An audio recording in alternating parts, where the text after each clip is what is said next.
이 사도 바울이 이 로마서 9장을 시작을 하면서 이 마음에 큰 고통과 근심이 있다 이렇게 얘기를 했어요. 이 동족 이스라엘이 예수님을 믿지 않기 때문이죠. 이 질문에 대해서 바울은 이스라엘에서 난 사람들이 다 이스라엘이 아니다 하고 대답합니다. 아브라함의 후손이라는 인종적 신분이 구원을 보장하지 못한다는 겁니다. 더 나아가 하나님의 주권적인 선택이 있다 하고 말합니다. 하나님은 에서와 야곱이 태어나기도 전에 하나님이 에서를 미워하고 야곱을 사랑하셨다고 합니다. 이런 주권적인 선택은 하나님의 궁율로 이루어집니다. 하나님이 궁율이 여기시는 자들이 구원받는 것입니다. 하나님이 토기장이로서 귀 있을 그릇을 만들 권한이 있습니다.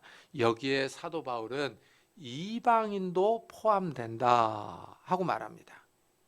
이 사도 바울이 이런 주장을 뒷받침하기 위해서 호세아 선지자의 예언을 자유롭게 인용을 합니다. 그래서 오늘 말씀 9장 25절에서 내가 내 백성 아닌 자를 내 백성이라 사랑하지 아니한 자를 사랑한 자라 부르리라 하고 호세아서를 인용합니다. 이 호세아서를 찾아보면은 요 말은 이제 문자적인 인용은 아니에요. 그래서 자유롭게 인용을 하는 겁니다. 그러면서 내 백성 아닌 자 그러는데 이 문맥에 맞춰서 읽어보면은 내 백성 아닌 자는 이방인이에요. 하나님이 이방인을 내 백성으로 부른다 하는 뜻입니다.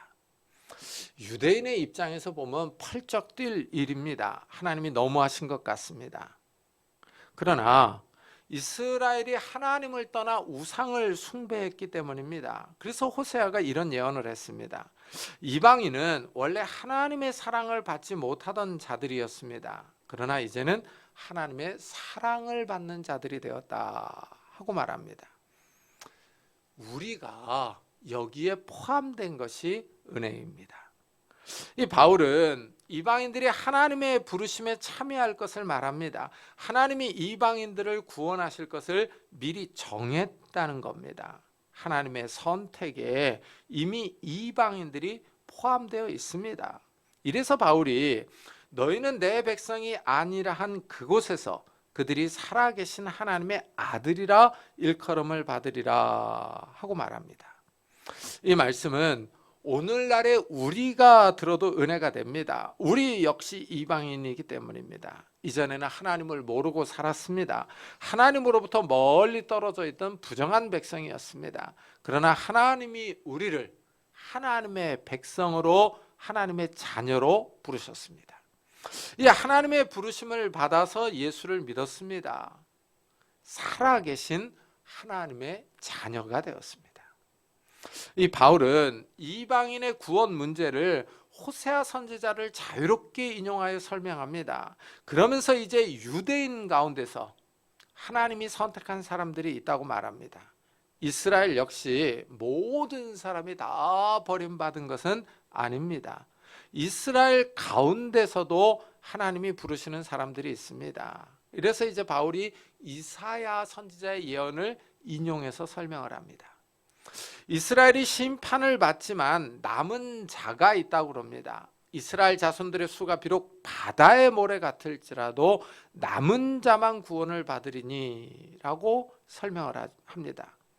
하나님이 아브라함에게 한 약속이 역사 속에서 이루어졌습니다. 내 후손이 바다의 모래와 같이 하늘의 별과 같이 많아질 것이다 라고 이 약속을 했어요. 이 약속이 성취되어서 이스라엘이 많아졌습니다. 그러나 이스라엘이 하나님을 신실하게 섬기지 않습니다. 이스라엘이 하나님을 버리고 우상을 숭배합니다. 다른 신을 따라갑니다. 이래서 하나님이 이스라엘을 심판하시는 거예요. 이스라엘의 숫자가 바닷가의 모래와 같이 많아도 다 쓸려갈 것입니다. 하지만 심판 가운데 하나님의 은혜로 남은 자들이 있습니다. 이사야 선지자는 여기에 주목하라고 합니다. 우리가 나무를 베면은 구루터기가 남습니다. 무화과 나무를 떨어서 수확을 하면은 끝에 남아있는 무화과가 몇 개 있습니다. 이와 마찬가지로 하나님이 이스라엘을 심판할 때 심판을 피하여 살아남은 사람들이 있다는 겁니다. 이것을 남은 자라고 부릅니다. 그런데 정말 신기한 것은 이런 일들이 역사 속에서 이루어졌다는 겁니다. 이 북왕국 이스라엘은 아수르에 의해서 망했습니다. 포로로 잡혀가고 죽고 해서 다 뿔뿔이 흩어졌습니다. 남왕국 유다는 바벨론에 의해서 망했습니다. 죽거나 포로로 잡혀갔습니다. 포로로 잡혀간 사람들이 바벨론 지역에서 70년을 살았습니다. 예레미야 선지자는 이들이 70년이 차면 다시 가나안 땅으로 돌아온다고 예언을 했어요. 근데 정말 예레미야 선지자의 예언처럼 페르시아 시대 때 고레스 왕이 유대인들에게 자유를 주었습니다. 가나안 땅에 올라가서 성전을 건축하라고 명령을 했어요. 이래서 약 5만 명 정도의 유대인들이 가나안 땅에 돌아왔습니다. 한번 생각을 해보십시오. 5만 명이면은 이 용인시에 살고 있는 인구보다도 작습니다. 그렇지 않습니까? 그렇게 작은 인구들이 올라온 거예요. 정말 이들이 남은 자들이죠. 신기하게 이들이 가나안 땅에서 망하지 않고 다시 번성하기 시작을 했습니다. 이사야 선지자는 이런 일이 일어날 것을 이렇게 예언을 했어요. 만일 만군의 주께서 우리에게 씨를 남겨두지 아니하셨더라면 우리가 소돔과 같이 되고 고모라와 같았으리로다. 이사야 선지자는 하나님이 씨를 남겨주셨다고 말합니다. 씨는 땅에 뿌리면 다시 싹이 나고 자라서 열매를 맺습니다. 씨가 있다는 것은 소망이 있다는 의미입니다.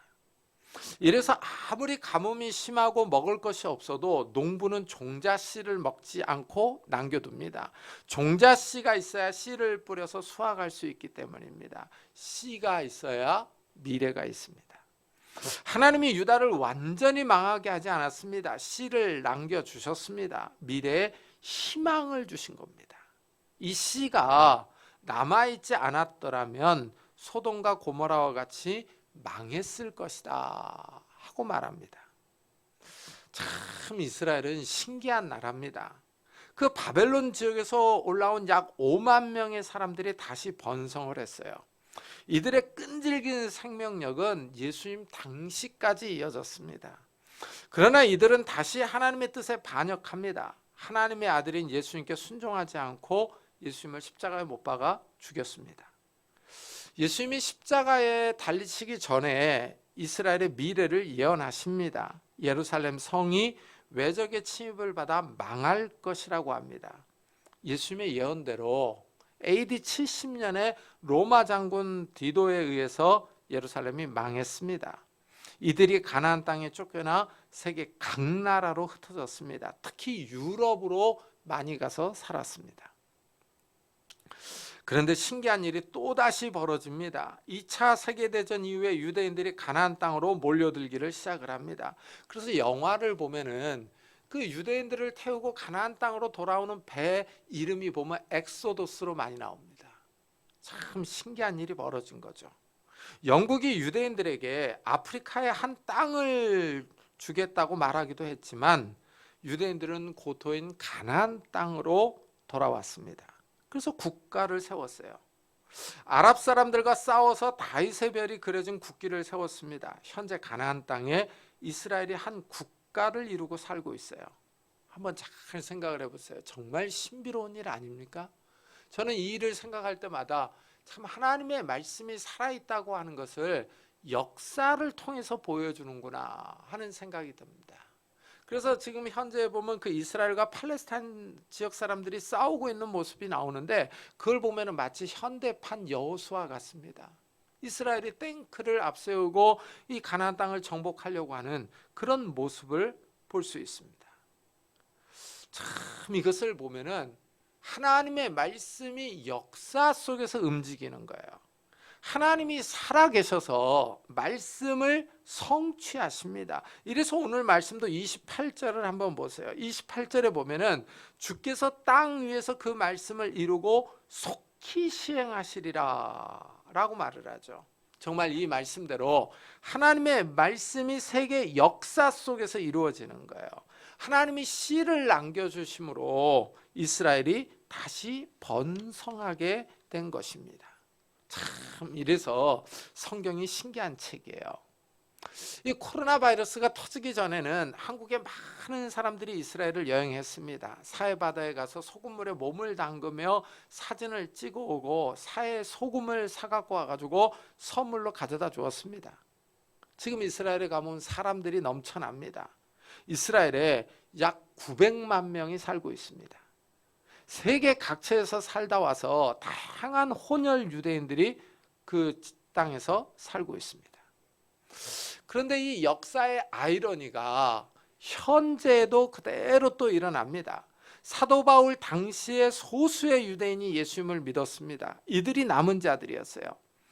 현재도 많은 유대인들이 이스라엘에서 살고 있지만 예수님을 믿는 사람들은 여전히 적습니다. 여전히 소수의 사람들이 예수님을 믿고 있어요. 하나님의 선택을 받은 사람들이 그만큼 적다는 의미입니다. 왜 이런 일이 벌어지느냐 하는 거예요. 이방인들은 열렬하게 예수님을 환영하며 믿는데 왜 유대인들은 예수님을 믿지 않느냐 하는 겁니다. 이 질문은 사도 바울 시대나 현재 이 시대에도 그대로 적용될 수 있습니다. 이 질문에 대해서 바울은 30절과 31절에 이렇게 답변을 해요. 그런즉 우리가 무슨 말을 하리요? 의를 따르지 아니한 이방인들이 의를 얻었으니 곧 믿음에서 난 의요. 의의 법을 따라간 이스라엘은 율법에 이르지 못하였으니 하고 설명을 합니다. 이방인과 이스라엘이 대조되고 있습니다. 이방인은 원래 의를 추구하지 않았습니다. 그러나 이방인이 의를 얻었습니다. 왜냐하면 이방인은 예수님을 믿었기 때문입니다. 믿음으로 말미암는 의를 얻었습니다. 믿음으로 얻은 의가 하나님의 의입니다. 하나님이 예수님을 이 땅에 보내주셨습니다. 예수님이 십자가에서 우리의 죄를 대신 지시고 죽었습니다. 하나님은 이 사실을 믿는 사람들의 죄를 용서해 주시고 의롭다고 인정을 해 주십니다. 이방인은 하나님의 약속을 믿었습니다. 그러나 유대인들이 믿지 않습니다. 이방인과 유대인의 차이가 여기서 다시 벌어집니다. 유대인은 율법을 행함으로 의로워진다고 생각했습니다. 그래서 유대인은 율법으로 말미암는 의를 추구했습니다. 하지만 유대인들은 율법을 온전히 지킬 수가 없습니다. 여기에 문제가 있습니다. 유대인은 율법의 의를 얻으려고 노력했지만 율법으로 의를 얻지 못했습니다. 이런 현상은 사도 바울 시대나 오늘날도 마찬가지입니다. 이스라엘에 가면 많은 관광 가이드들이 있습니다. 이들이 관광객을 인도하면서 그 장소에 얽힌 이야기들을 설명해 줍니다. 갈릴리 호수에 가면 갈릴리 호수에서 예수님이 행하셨던 말씀과 기적들을 설명을 해줘요. 그러면 이제 그 여행객들 가운데 크리스찬들이 있지 않습니까? 그럼 궁금해서 물어봐요. 당신은 예수를 믿느냐? 그럼 그 가이드는 예수는 너희를 위한 메시아이다. 우리를 위한 메시아는 아직 오지 않았다 하고 말합니다. 유대인 가이드는 예수를 메시아로 믿지 않는 겁니다. 이스라엘은 여전히 하나님의 말씀을 받아들이지 않습니다. 많은 사람이 예수를 믿지 않습니다. 안타까운 현실입니다. 하나님의 약속이 역사 속에서 이루어진 것을 경험해 놓고도 말씀을 믿지 못합니다. 이사야가 말한 남은 자 예언이 이스라엘 역사에서 이루어졌습니다. 그런데도 아직 이스라엘은 예수를 믿지 않습니다.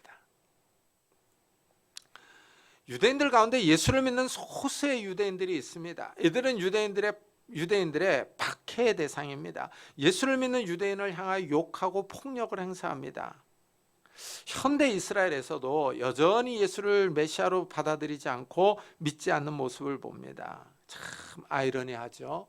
역사가 반복됩니다. 사도 바울은 그 당시 유대인이 예수를 믿지 않는 현상에 대해서 이렇게 설명합니다. 어찌 그러하냐? 이는 그들이 믿음을 의지하지 않고 행위를 의지함이라 부딪힐 돌에 부딪혔느니라 합니다. 하나님이 이루어놓으신 구원 계획을 받아들이고 믿어야 합니다. 이방인들은 예수님의 십자가를 믿었습니다. 그러나 유대인들은 하나님의 구원 계획을 믿지 않습니다.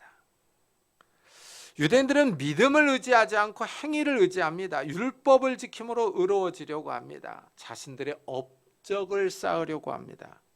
자신들이 이렇게 율법을 지켰다고 자랑하고 싶은 겁니다. 자기 의를 추구합니다. 자기 중심적입니다. 이래서 유대인들이 예수를 믿는데 실패합니다.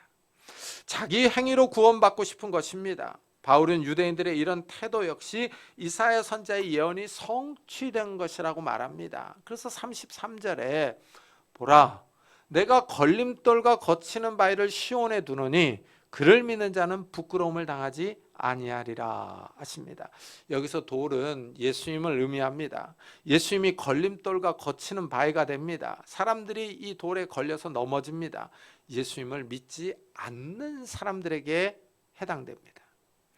예수님을 믿지 않는 사람들의 인생이 넘어집니다. 꼬꾸라집니다. 그러나 믿는 사람들은 걸려 넘어지지 않습니다.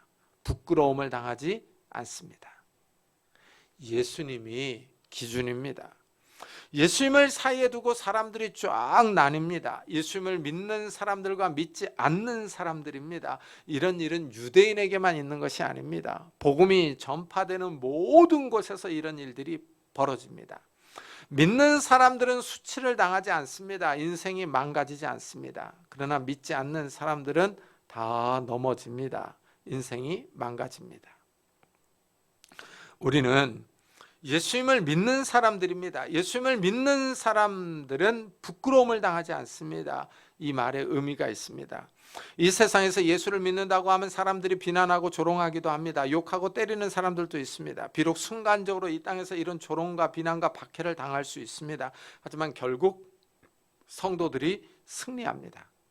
최후로 웃는 사람들은 믿는 사람들입니다. 하나님 나라에서 영원한 생명을 누리며 기뻐할 것입니다. 그러나 믿지 않는 사람들은 다 수치를 당합니다. 영원히 꺼지지 않는 불구덩이에 들어가서 슬피 울며 이를 갈 것입니다. 이 땅에서도 예수님의 구원을 받는 사람들이 있습니다. 예수님의 구원을 믿고 기도하는 사람들은 수치를 당하지 않도록 예수님이 도와주십니다.